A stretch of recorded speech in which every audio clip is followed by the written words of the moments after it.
everyone. Welcome to #spina bifida. Okay, just sit back, try to relax, because we're going to get into some stuff that has really annoyed me. A lot of you have been sending me this article, which it will be in the description below, of this family in Canada.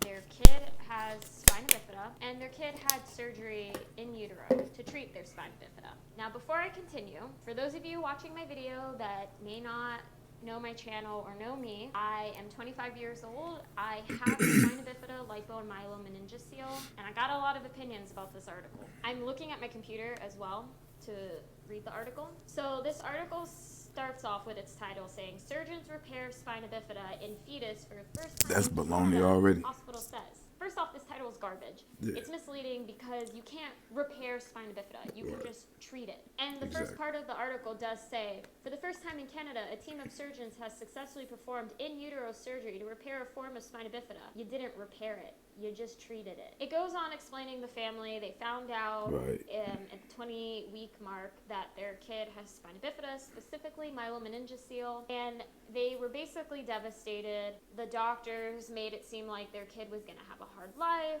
They felt like their kid had no future, and so they went for this surgery. The story goes on to say that the surgery was successful in treating the spina Doctors bifida, always and the parents are happy. They now see a future for their kid. They said things, and I quote, "Our baby is doing very normal baby things now." I absolutely hate this article. And it's not because of the baby having this surgery. It's because of the way the article's presented and the way the parents are learning about spina bifida and thinking about spina bifida. First off, your kid still has spina bifida. The surgery in utero just treated it, and yes, it's great that that surgery is becoming a new thing because it can help prevent other things that spina bifida causes later in life. But your kid still has spina bifida. They're not cured of it. And second, your kid having spina bifida is not a bad thing. This article frustrates me because it's so rooted in ableism. Everyone is making it out to seem that this kid is going to live a horrible life because they're disabled. And that's not true. Disabled people live shitty lives because able bodies make this world inaccessible to us. They don't provide accessibility for us, which makes our lives difficult. But I, for one, have had spina bifida my entire life. I was born with it. I've had 12 surgeries on my back and 1 on my brain, and I still live a fantastic and happy life. Me too. Yes, my life is difficult with spina bifida, but what life isn't difficult? So for this article to just come out and say all these things saying that we fixed spina bifida, we fixed this baby, and it's going to have a great life now, that's a shitty way to look at it. That baby still has spina bifida. You still need to care for your disabled child. And disabled is not a bad word, mind you. This surgery isn't a cure-all, but it's an advancement in treating spina bifida, because surgeries are treatments for spina bifida. And also, surgeries aren't necessary to treat spina bifida. I know a lot of people with this disability that don't get surgery. It just depends. And the article talks about, too, that this hospital in Canada that did this surgery said that because of this surgery, children were half as likely to need walking aids or wheelchairs. Again, this article is frustrating because they're making it seem like aids and wheelchairs are a negative thing. They're not bad. If your kid needs a wheelchair or needs an aid, that's a good thing, because that means that there are aids to help them live independently and live more freely. Exactly. So I know a lot of you have sent me this article in the sense of, look at this advancement in technology. And yeah, it is cool that now you can do in utero surgeries to treat spina bifida, but it doesn't cure spina bifida, and it doesn't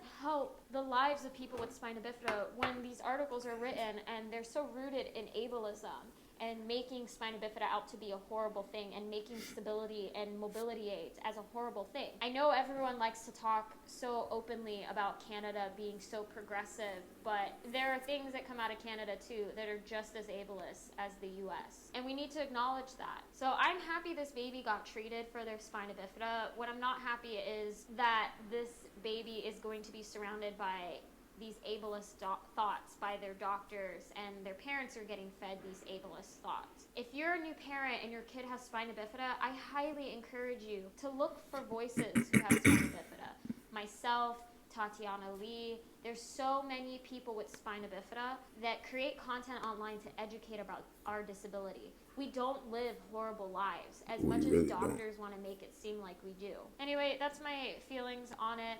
I'm not very happy with the article. You can read it if you want. I think it shows a lot that more able-bodied people need to listen to disabled voices and need to listen to voices that have spina bifida, because we don't live sad lives. We live good lives. They're difficult, but you know what? They're our lives. And what we need from you is not your ableism. We need accessibility. That's all I have for you for today on #spina bifida. If you like my work and want to help support me, please consider donating to my Patreon or PayPal. And I will see all of you next time. Bye. I'm going to speak real quick because my dog outside using the bathroom, and he eventually going to want to come back in because it's cold outside. It's wintertime, and I'm in Michigan. And my camera about to cut off. But yeah, she spoke some real stuff, man. As far as the article, that headline is baloney, because for somebody, like if you would have asked me 12 years ago, did I want to change my spina bifida, I would have said yes. Do whatever it takes to change it. I'm willing to lose a fucking finger, excuse my language, to get my spina bifida cured to where I don't have it no more. So if I would have saw that title 12 years ago, 10 years ago, I would have been like, yo, we need to go to Canada and get this surgery. So that's misleading, because for the people who do want to cure their spina bifida, they going to go there and get the surgery and realize it didn't cure nothing. You know, you were born with this spina bifida, you're going to die with it. And you just got to learn to accept that if you have anything in life that you're born with, that you're going to die with, you just got to learn to accept the fact that that's just how life goes, man. Life isn't perfect, but God gives you the best life that he can give you. You know, everybody's life ain't meant to be the same, you know. Everybody's not meant to be a superstar. Everybody's not meant to be a regular person working at Walmart. Not saying that there's a difference, but it's a difference in lifestyles. You know, some people are meant to be in front of the camera. Some people aren't. Some people are meant to be athletic. Some people aren't. Some people are meant to be handicapped. Some people aren't. And everything happens for a reason. There's a reason God made me like this.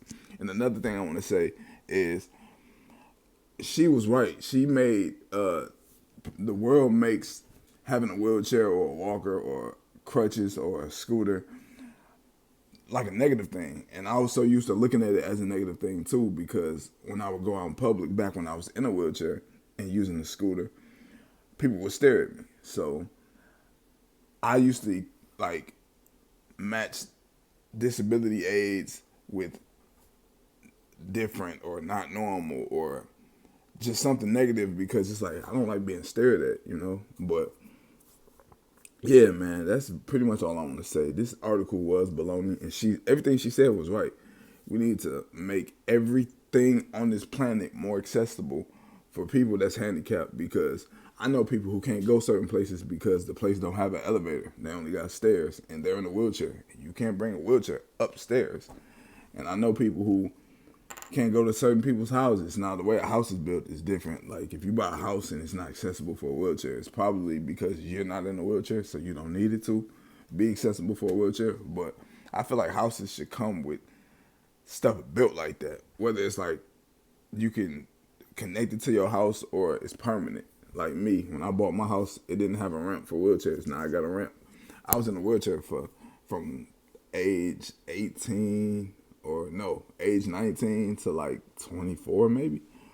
So I had a ramp built, and just in case I end up in a wheelchair again, I'm going to leave the ramp there. I'm not going to get it removed just because I'm not in a wheelchair no more. But yeah, man, I think I said everything I need to say. Don't feel ashamed of spina bifida.